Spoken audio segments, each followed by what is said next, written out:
I would like to think of myself as a more curious person. Always curious about a whole lot of different things, and that has been sort of my life since growing up as a child, right? And I grew up in Mpumalanga, like you said. And Mpumalanga is separated into two, or divided into two rather. There's a low field and then there's a high field. So there are more economic activities that are happening on the high field, and because I had that disadvantage that I grew up in a low field, so there was literally almost close to nothing. Yeah. No opportunities, no motivation, nothing. So I grew up there. I finished my matric 2007, and then didn't wanted to go to varsity because Okay. I thought varsity is actually a waste of time. Okay. And then a couple of years later, I realized that no, actually this is not gonna work. I needed to go to varsity, and that's where my life started at CPUT. That was like 2010. But to go back to who am I?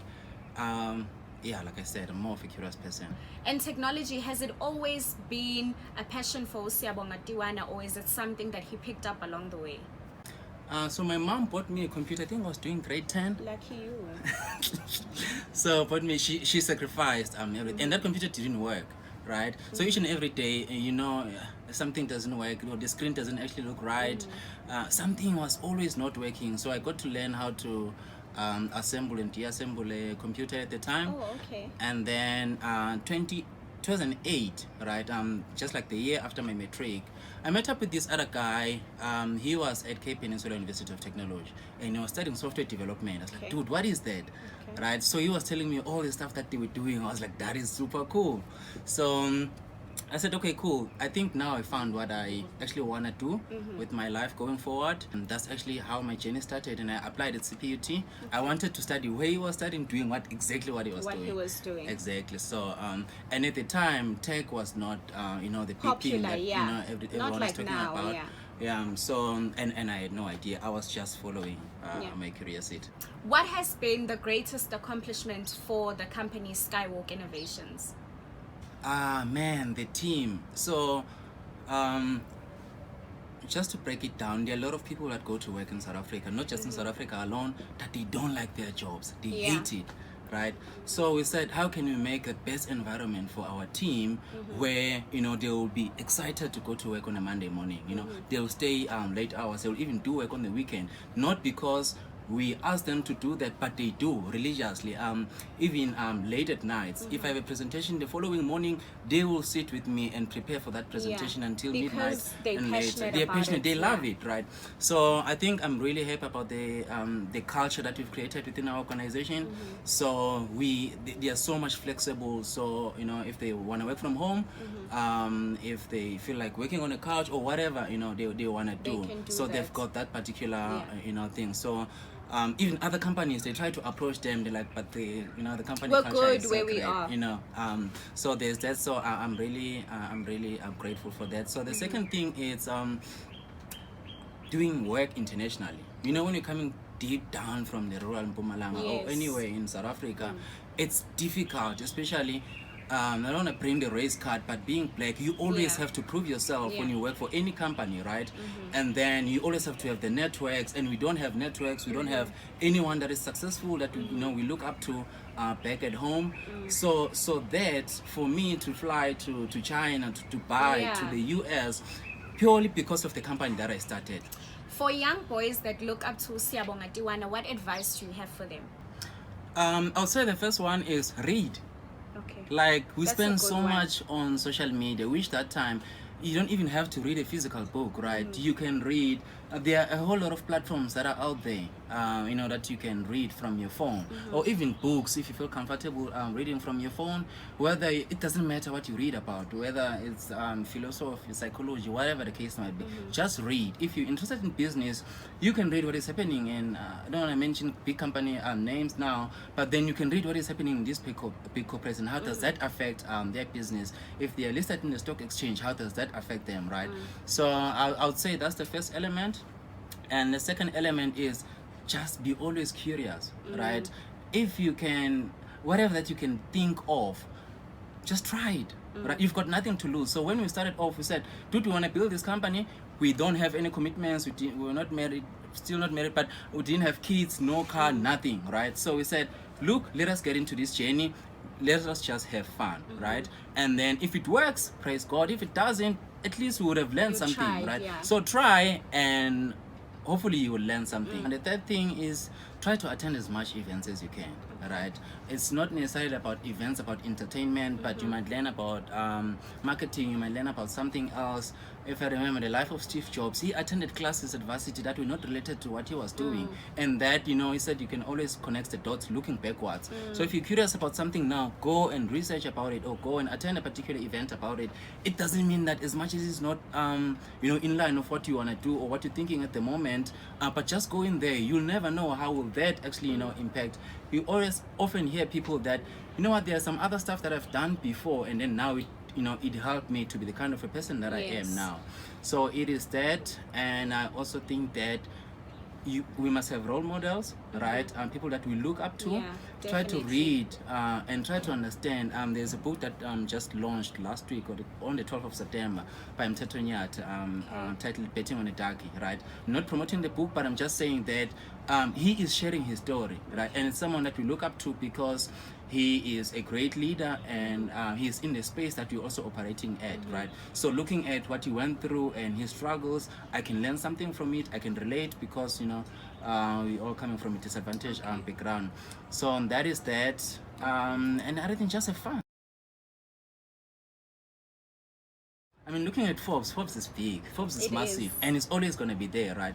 And that alone, it opened a whole lot of opportunities for us, where I can, you know, on LinkedIn connect with the CEO of a massive corporate, locally or internationally, right? They will have that conversation. Oh, you're in Forbes, okay, congratulations. So tell me about what you do. Then from then we get the engagement, right? Also, there were other people that reached out to us. They said, no, we read about your article, whether it's Forbes. So from Forbes, there were other media companies or media houses that wanted to write from about us, Mpumalanga, and all parts of the country, right? So that meant that anything is actually possible. Look, Forbes look at a number of categories, right? I think it's possible that anyone can be in Forbes, because they look at I think about 4 categories, if I'm not mistaken. So the first one is they're looking at are you operating not just only on the country that you actually from your origin, right? So we've done work in Namibia and other international countries. So that alone, that's the first category, right? So they are looking at, does your organization have a social impact, right? We have given internships to quite a number of people back in Cape Town, right? So it is that opportunity. And some people that just want a job shadow, they're like, oh, I'm coming from a different industry, but I know that tech is the big thing at the moment. Can I come and see what you guys do? What is a business analyst? What is a UX UI designer? You know, what is a developer? You know, just to try to find if there's an area of interest, you know, that they can pursue in their careers. So there's that element of the social impact. And then the third part, they look at, is the organization innovative, right? Innovation is a bit vague, because what is innovation, right? But it's others to define it as a improvement of what already exists. So what we're looking at is how can you provide a custom-based solution that will fit your business where it is at the moment, right? If your business grows, how can we bring other alternative solutions that are going to help your business from where it is to take it to the next level?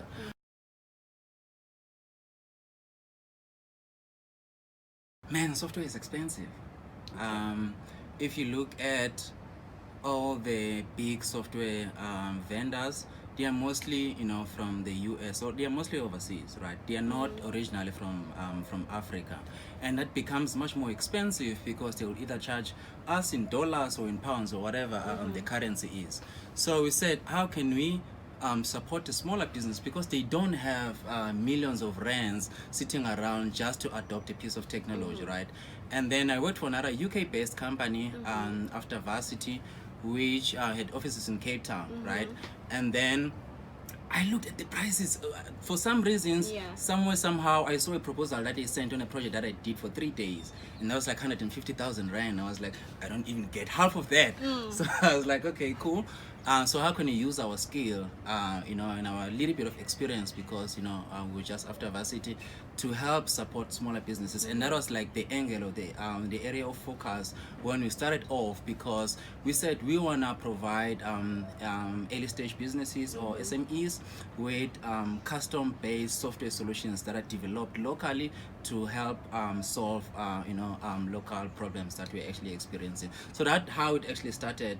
One of the achievements of the international clients came about when I tried to approach this guy for religiously the whole year, trying to get work from him. Right, it's a well-known brand. I think everyone would know about it now.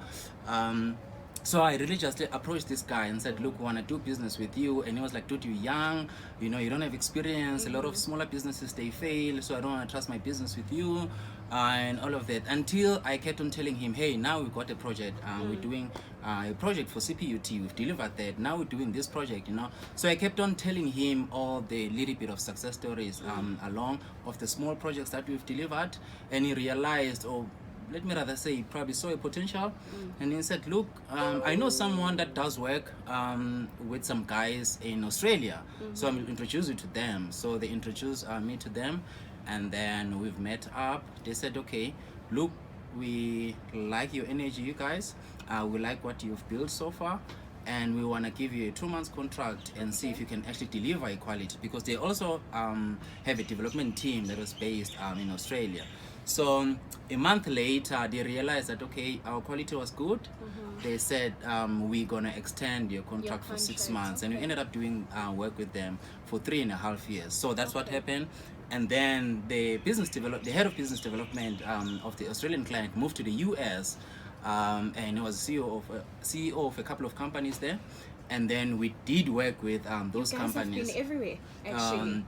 Now, like we're not. Don't be humble about it. Don't be humble. Not everywhere, but I think it's the US. So we've done work in Australia, obviously, in the UK, in the US, and Namibia, including South Africa. But most of the international clients are in the US, and that's where we would like to focus our growth on, the US and the UK market. Okay. And perhaps before you leave, you could also just tell us what we can look forward to from Siyabonga Tiwana as a brand, and of course your company, Skywalk Innovations. Look, on Skywalk, we're trying to grow, right? We're at a growth point, and we wanna aggressively grow into the US market and the UK market, right? Purely because the exchange rate works at our advantage. So if the rand is weaker, we get excited because we can send invoices in dollars. So that's the first part, right? So I want to focus on the US market. I would really like to move to New York. We'll operate in New York, Atlanta, and San Francisco for about a couple of years or so. And my business partner will be focusing on the UK market. So that's the one part. And also helping as much smaller business as we can with technology solutions. So how we see ourselves is we want to be a tech partner, man, for any kind of an organization, from smaller to a large corporate. The organization, smaller businesses now, someone is working for an organization, they're like, I've got this idea, like, okay, cool, this is a cool idea, let us help you, take you from the ideation phase to building a prototype or a minimum viable product to getting into market. If that actually works for you, now you've got a business, you can hire people, we help people. So we're a partner to that particular organization.